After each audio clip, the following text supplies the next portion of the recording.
niwe adushoboza igikorwa cose ciza dushobora gukora.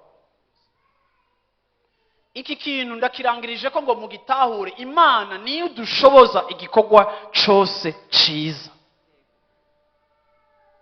Niyo idushoboza igikorwa cose ciza.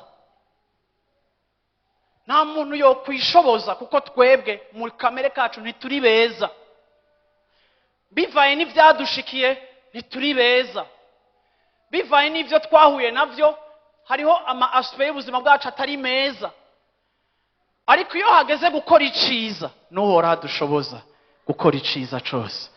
Niwe atuhanda, niwe atushoboza, niwe adushoboza.